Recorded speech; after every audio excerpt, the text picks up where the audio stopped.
ဘာလို့ချင်လဲတေချာမသိဘူးဆိုရင် inner child လေးကိုမေးကြည့်လို့ရတယ်လို့ပြောခဲ့ပါတယ်ဒီနေ့မှာတော့စီတို့တူတူ inner child လေးကိုတွေ့ဆုံကြမှာဖြစ်ပါတယ် inner child healing ကိုအခုမှစတင်လုပ်မဲ့သူတွေအနေနဲ့လည်းပထမဆုံးအချိန်မှာ inner child လေးကိုပုံမဖော်နိုင်သေးဘူးဆိုရင်လည်းကိစ္စမရှိပါဘူးလုံရင်းနဲ့မှချိန်ဖန်များတဲ့အခါ inner child လေးကပုံဖော်လာပါလိမ့်မယ်များသောအားဖြင့်စိတ်ဒဏ်ရာများတဲ့သူတွေဒဏ်ရာကြီးတဲ့လူတွေသာလျှင် inner child လေးကိုတွေ့ဆုံဖို့ခက်ခဲတာမျိုး inner child လေးရှိကအတန်တွေကြားဖို့ခက်ခဲရတာမျိုးတွေ inner child လေးရှိကယုံကြည်မှုတွေရဖို့ပြန်ပြီးတော့တိဆောက်ရတာမျိုးတွေများတတ်ပါတယ်ဒါကြောင့်မလို့ကိုကခဏလေးနဲ့မတွေ့ရဘူးချိန်ဖန်များစွာလုပ်ပြီးမှတွေ့ရတယ်ဆိုရင်လည်းစိတ်ပူစရာမလိုပါဘူးဒါဆိုရင်တော့ zero inner child နဲ့တွေ့ဆုံရအောင်ပါအရင်ဆုံး zero inner child နဲ့တွေ့ဆုံဖို့ဘာမှမလုပ်ခင်မှာ inner child ရဲ့ပုံလေးကိုပုံဖော်ကြပါမယ်မိမိငယ်ငယ်ကဘယ်လိုပုံစံလေးရှိခဲ့တယ်လဲဆိုတော့မိမိရဲ့ငယ်ဘဝကိုပြန်ပြီးတော့မြင်ရောက်ကြည့်ပါဦး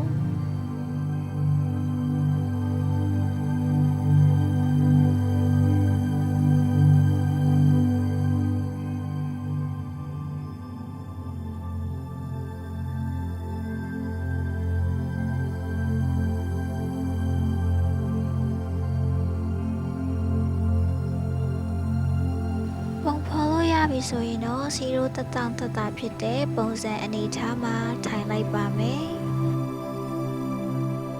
စီရိုစိတ်နဲ့ပုံဖော်တာတွေ visualization လုပ်တဲ့အခါမှာခန္ဓာကိုယ်ကြီးကငြိမ်သက်မှုမရှိဘူးဆိုရင်ပုံရိပ်ရောင်တွေကိုလည်းဘယ်လိုမှပုံဖော်နိုင်မှာမဟုတ်ပါဘူးဒါကြောင့်စီရိုအသိစိတ်ကိုငြိမ်ချပြီးမသိစိတ်ထဲကိုဝင်မှုအတွက် meditation လေးစပြီးတော့ထိုင်လိုက်ရအောင်ပါလူအများစုကတော့ဒီ meditation ကိုစိတ်မရှိကြဘူးကိုလှုပ်ချင်တဲ့မြင်ရောက်ခြင်းနဲ့ visualization တွေကိုပဲတွားတတ်ကြပါတယ်ဒါပေမဲ့အဲ့ဒီလိုမြန်မြန်ဆန်ဆန်တွားလိုက်တဲ့အခါမှာကိုတကယ်လှုပ်ဆောင်မဲ့ visualization တွေလုပ်တဲ့အခါမှာအနောက်အရှက်တွေအများကြီးဖြစ်လာနိုင်ပါတယ်ဒါကြောင့်မို့စီတို့အခုအစဉ်လေးကိုစိတ်ရှိရှိနဲ့လုပ်ကိုင်မှုလိုအပ်ပါတယ်တထောင်တတာဖြစ်တဲ့အနေအထားမှာထိုင်ပြီးသွားပြီဆိုရင်စီတို့မျက်လုံးလေးကိုမိတ်လိုက်ပါမယ်မျက်လုံးလေးကိုမိတ်လိုက်ပြီးဆိုတော့နဲ့တကွာစီတို့ရဲ့တနေ့တာအတွေးပေါင်းစုံတွေစိတ်ထဲမှာရှိနေတဲ့အရာတွေအတွေးတွေအားလုံးကစုပြုံပြီးဝင်လာပါလိမ့်မယ်ဒါကြောင့်မလို့ဒီအတွေးတွေကိုဖယ်ထုတ်ပြီးတော့စီတို့ဝင်လေထွက်လေကိုပဲအာရုံစိုက်ထားဖို့အတွက်လိုအပ်ပါတယ်မိမိတို့ရဲ့အသိစိတ်ကြီးငြိမ်သက်သွားမှသာမိမိတို့ကမသိစိတ်ထဲကိုရောက်နိုင်မှာမို့ခန္ဓာကိုယ်ကြီးငြိမ်သက်နေတော့လဲစီရိုရဲ့အသိစိတ်တွေကငြိမ်သက်နေရမျိုးမရှိတော့တဲ့အခါမှာစီရိုရဲ့မသိစိတ်ထဲကိုရောက်နိုင်မှာမဟုတ်ပါဘူး။ဒါကြောင့်မလို့စီရိုရဲ့အသိစိတ်တွေကိုအတက်နိုင်ဆုံးဘာမှမတွေးမိအောင်ထိန်းချုပ်ထားဖို့အတွက်ဝင်လေထွက်လေကိုအာရုံစိုက်ထားဖို့လိုအပ်ပါတယ်။ဝင်လေထွက်လေရှူတဲ့အခါမှာလည်းအသက်ကိုတဆုံရှူပြီးတော့တဆုံပြန်ပြီးတော့ထုတ်မှဖြစ်ပါတယ်။နာသီးဖျားလေးနဲ့ရှူပြီးနာသီးဖျားလေးနဲ့ပြန်ထုတ်တာမျိုးလုပ်တာကစိတ်ကိုတည်ငြိမ်စေဖို့အတွက်ခက်ခဲပါတယ်။စီးလုံးနေကြပုံစံအနေနဲ့ကတော့နှာခေါင်းကနေတဝါကြီးရှူပြီးတော့ပါးစပ်ကနေတဝါကြီးပြန်ထုတ်တာမျိုးကိုစီကတော့စိတ်ငြိမ်သက်အောင်လုပ်တဲ့အခါမှာလုပ်လို့ရှိပါတယ်။မိမိသက်သာဖြစ်တဲ့အနေအထားမျိုးနဲ့ရှူသွင်းရှူထုတ်ပြုလုပ်နိုင်ပါတယ်။ဒါဆိုရင်တော့မိမိတို့ရဲ့အသိစိတ်နဲ့ခန္ဓာတည်ငြိမ်မှုအတွက်ဝင်လေထွက်လေကိုစာပြီးတော့မှတ်ရအောင်ပါမိမိရဲ့အသိစိတ်တွေပြန့်လည်သွားတဲ့အခါမှာလည်းမိမိရဲ့စိတ်ကိုဝင်လေထွက်လေကိုပြန်ခေါ်လာခဲ့ပြီးပါဒါဆိုရင်တော့စီရုပ်တူတူအချိန်ခဏလေးပြီးပြီးတော့ဝင်လေထွက်လေကိုစာပြီးတော့မှတ်ကြပါမယ်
ဆိုရင်တော့စီရော inner child လေးကိုစပြီးတော့ပုံဖော်ကြည့်ရအောင်ပါကိုယ့်ရဲ့ငယ်ဘဝကလေးဘဝလေးကိုပြန်ပြီးတော့ပုံဖော်ကြည့်ပါ inner child လေးကိုပုံဖော်ရဲဆိုတာနဲ့ပထမဆုံးကိုမြင်ရတဲ့ကလေးဘဝကကိုယ့်ရဲ့ inner child လေးဖြစ်ပါတယ်ကိုကအဖြူစိမ်းလေးဝတ်ပြီးတော့စော်ကစားနေသလားဒါမှမဟုတ်ကိုယ့်ရဲ့အိမ်နဲ့ကိုယ့်ရဲ့လမ်းနဲ့ကိုယ့်ရဲ့ခြံထဲမှာပဲတခြားတငယ်ချင်းလေးတွေနဲ့စော်ကစားနေသလားပထမဆုံးမြင်လာတဲ့ပုံရိပ်ကကိုယ့်ရဲ့ inner child လေးဖြစ်ပါတယ်လူမျိုးစုံရှိတာမို့ကိုယ့်ရဲ့ inner child ကိုမြင်တဲ့အခါမှာလည်းပုံစံအမျိုးမျိုးနဲ့တစ်ယောက်မြင်ပုံချင်းမတူညီကြပါဘူးဒါကြောင့်မလို့ကိုယ့်ရဲ့ inner child လေးကိုစမြင်တဲ့အချိန်မှာ inner child လေးကပျော်နေလား inner child လေးကဝမ်းနည်းနေလားစသဖြင့် inner child လေးဘာတွေခံစားနေရလဲဘယ်လိုပုံစံရှိလဲဆိုတာကိုအဓိကထားပြီးတော့ကြည့်ပေးပါ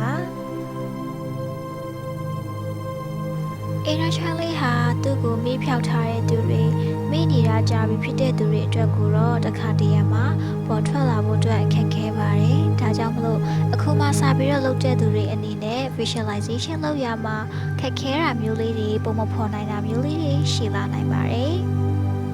ဒါကြောင့်မို့ပုံဖော်လို့မရတဲ့သူတွေအနေနဲ့လည်းမိမိတက်နိုင်တဲ့လောက်ကိုသာပုံဖော်ကြည့်ပါနောက်ရက်ဒီမှာလည်းချက်ပြီးတော့ပုံဖော်ကြည့်ပါတဖြည်းဖြည်းနဲ့ပုံပေါ်လာပါလိမ့်မယ်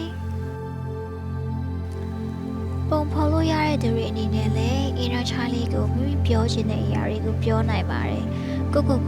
မပြောပြတဲ့စကားတွေကိုပြောဖို့အတွက်ရှက်ရွံ့နေတဲ့စကားတွေကိုပြောမိပါလိမ့်မယ်ဘလောက်တော်ရဲဆိုတဲ့အကြောင်းတွေဘလောက်ထိကျေးဇူးတင်နေဆိုတဲ့အကြောင်းတွေတောင်းပန်ပါတယ်ဆိုတဲ့အကြောင်းတွေဖြစ်နေတတ်ပါတယ်အခုမှပထမဆုံးစပြီးတော့လုပ်တဲ့သူတွေအနေနဲ့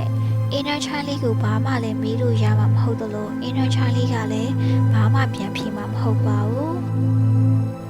ဒါကြောင့်မို့ပထမဆုံးသောချိန်တွေမှာ inner child လေးကိုကသာပဲကိုပြောချင်တဲ့အရာတွေစကားတွေတောင်းပန်ချင်တာတွေပြောပြချင်တာတွေရှင်းပြချင်တာတွေကိုပြောပြရမှာဖြစ်ပါတယ်ကိုယ်နာကျင်အောင်လုပ်ခဲ့တဲ့သူတွေကိုယ်နာကျင်အောင်လုပ်ခဲ့တဲ့အရာတွေကကိုယ်ကိုလာကူစားပြီးမှမဟုတ်ပါဘူးကိုယ်တိုင်ကသာကိုယ့်ရဲ့စိတ်ဓာတ်ရာတွေကိုကူစားရမှာဖြစ်ပါတယ်ဒါဆိုရင်တော့ inner child လေးကိုပုံပေါ်နေတဲ့သူတွေကတော့ခုချိန်မှာ inner child လေးကိုပြောချင်တဲ့အရာတွေကိုစပြီးတော့ပြောလိုက်ရအောင်ပါပုံမပေါ်သေးတဲ့သူတွေကလည်းကိုယ့်ရဲ့ inner child လေးကိုဆက်ပြီးတော့ပုံဖော်ကြည့်ပါရသလောက်ပဲပုံဖော်ကြည့်ပါနောက်နေ့မှဆက်ပြီးတော့လှုပ်ဆောင်နိုင်ပါတယ်ဒီကနေ့မှာ inner child လေးနဲ့တွေ့ဆုံပြီးစကားပြောခွင့်ရတဲ့သူတွေအနေနဲ့ကတော့နောက်ဆုံးမှာ inner child လေးကိုမင်းဘယ်လောက်ထိပင်ပန်းနေရဆိုတာကိုငါနားလည်ပါတယ်မင်းကိုပင်ပန်းစေတဲ့အရာမင်းကိုနာကျင်စေတဲ့အရာတွေအတွက်လည်းငါကပဲတောင်းပန်ပါတယ်မင်းအသက်ရှင်ဖို့အတွက်ဘယ်လောက်တောင်ကြိုးစားပြီးတော့နေထိုင်နေတယ်ဆိုတာကိုလည်းငါနားလည်ပါတယ်ငါသိပါတယ်ဒီနေ့ငါနဲ့လာတွေ့ပြီးလို့လည်းကျေးဇူးတင်ပါတယ်စသဖြင့် inner child လေးစီကယုံကြည်မှုရဖို့အတွက်ကျေးဇူးတင်ကြောင်းနေသူ့ကိုနားလည်ကြောင်းအတိအမှတ်ပြုကြောင်းတွေကိုပြောပြီးတော့အဆုံးသတ်ပေးလိုက်ပါ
အတွက်တော့ဒီလောက်နဲ့ပဲအင်နာချိုင်းနဲ့တွေ့ဆုံခြင်းကိုဆုံးသက်ရအောင်ပါပထမဆုံးအကြိမ်ဖြစ်တာမို့အင်နာချိုင်းလေးကိုတွေ့နိုင်တဲ့သူတွေရောမတွေ့နိုင်တဲ့သူတွေရောစကားပြောနိုင်တဲ့သူမပြောနိုင်တဲ့သူတွေများစွာရှိပါလိမ့်မယ်ဒီနေ့မှာတော့မိမိတက်နိုင်တဲ့လောက်သာပုံဖော်ပြီးနောက်ရက်တွေမှာလည်းမိမိတက်နိုင်တဲ့လောက်ထပ်ပြီးတော့ပုံဖော်ကြည့်ပါတဖြည်းဖြည်းနဲ့ပုံပေါ်လာပါလိမ့်မယ်တဖြည်းဖြည်းနဲ့စကားတွေပြောပြီးတော့အင်နာချန်လေးကကိုယ့်ကိုပြန်ပြီးတော့ပြုံးပြတာတွေရှိလာပါလိမ့်မယ်အဲဒီနောက်မှာတော့ကိုယ်နဲ့အင်နာချန်လေးနဲ့ဆက်ဆံရေးကောင်းလာပြီးကိုယ့်ကိုပြုံးပြတာတွေကိုယ့်ကိုစကားတွေပြန်ပြီးတော့ပြောလာပြီးဆိုရင်ကိုယ်သိချင်တာလေးတွေကိုမေးလို့ရပါတယ်အထူးအားဖြင့်အင်နာချန်လေးကိုကိုကဘာလုပ်ပေးရမလဲသူဘာတွေလိုအပ်နေလဲသူဘာတွေပြောရှင်နေလဲသူဘယ်လိုအရာမျိုးတွေကိုတောင်းတနေလဲဆိုတဲ့အရာတွေကိုအထူးအားဖြင့်မေးကြည့်ပေးပါသူဘက်ကပြန်ပြီးတော့ဖြေလာပါလိမ့်မယ်ဒါဆိုရင်တော့ဒီနေ့အင်နာချန်လေးနဲ့တွေ့ဆုံခြင်းကိုအဆုံးသတ်ပြီးတော့အသိစိတ်ကိုလက်ရှိအချိန်ကိုပြန်ပြီးတော့ခေါ်လာရအောင်ပါဝင်လေထွက်လေလေးကိုပြန်မှတ်ပြီးတော့မိမိရဲ့မျက်လုံးကိုဖြည်းဖြည်းလေးပြန်ပြီးတော့ဖွင့်နိုင်ပါပြီဒီနေ့ရဲ့လေ့ကျင့်စံလေးကတော့ဒီမှာပဲပြီးဆုံးပါပြီကိုရောအင်နာချန်လေးကိုကျေးဇူးတင်လိုက်ရအောင်ပါကျေးဇူးတင်ပါတယ်ကျေးဇူးတင်ပါတယ်ကျေးဇူးတင်ပါတယ်